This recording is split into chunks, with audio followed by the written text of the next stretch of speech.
বারবার প্রতিবার আমি আপনাদের বলি আয়ুর্বেদা গ্রহণ করুন। কেমিক্যালযুক্ত ওষুধের চক্করে পড়বেন না।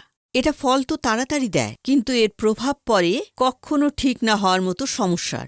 40 বছরের ওপরে পুরুষদের বিশেষ করে কেমিক্যালযুক্ত ওষুধ গ্রহণ করা উচিত নয়, কারণ এই বয়সের সমস্যা যে কেবল গুরুতরই হয় না, কিন্তু ঠিক হতেও সময় লাগে। কত সংসার নষ্ট হয়েছে, এমনকি ডিভোর্স অব্দি এসছে, আর সমাজে হাস্যকর হয়ে রয়েছে।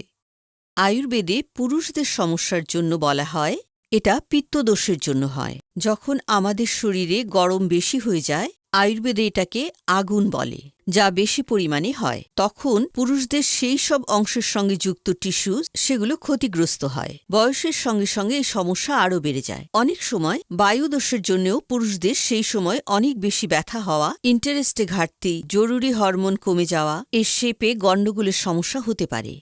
সময় থাকতে এই সমস্ত দোষগুলো ঠিক না করলে এই সমস্যা সবসময়ের জন্য হতে পারে। আয়ুর্বেদের মাধ্যমে এই দোষগুলোর ওপর কাজ করা যায়, কিন্তু সমস্যা গুরুতর হলে, বয়স বেশি হলে, শরীর দুর্বল হলে ওষুধও তো প্রভাবশালী হতে হবে। যেমন লিভমুস্টাং। এই ওষুধ শুধুমাত্র আয়ুর্বেদিকই নয়, 3 মাস ধরে 60 জনেরও বেশি পুরুষের ওপরে ক্লিনিক্যাল টেস্ট করে বানানো হয়েছে, অর্থাৎ এটি ব্যবহারের জন্য একদম সুরক্ষিত। এতে আছে হিমালয়ের শিলাজিৎ, যা আপনাকে অনেক বেশি শক্তি দেয়, হর্নি গোডবিট জরুরি হরমোনসের সংখ্যা বাড়ায়, আর জরুরি অংশে রক্ত পৌঁছায়। আফ্রিকান জড়িবুটি মুলন্ডোর লাভও আপনার এই ওষুধ থেকেই পাবেন, যা মুডস থেকে শুরু করে জরুরি হরমোনসের অভাব সমস্ত সমস্যায় সাহায্য করে।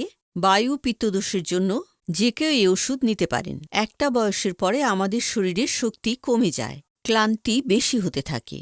আপনি যদি ডায়াবেটিক হন তাহলে ক্লান্তি বেশি হয়, সেই জন্য লিভমুস্টাংয়ে শিলাজিতের মাত্রা বেশি দেওয়া হয়েছে।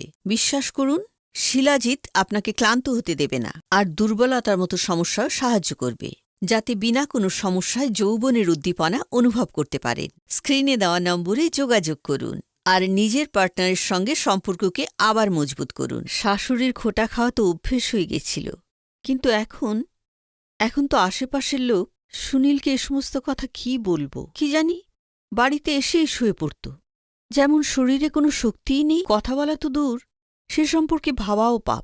তখনই আমি একদিন সোশ্যাল মিডিয়ায় লিভমুস্টাং সম্পর্কে পড়লাম, কয়েকজনের ভিডিও দেখলাম। বিশ্বাস তো হচ্ছিল না, কিন্তু আমি রেস্ট নিলাম আর আনিয়ে নিলাম। সুনীলকে রোজ একটা ওষুধ দিতাম, কেবল 7 দিন, মাত্র 7 দিন। আর তারপর এখন 2 মাসের প্রেগনেন্ট। 1 ঘন্টা ধরে থামতই না। কি জানি কি এমন পাওয়ার এসে গেছিল, মনে হতো ও আগের সুনীল তো নয়।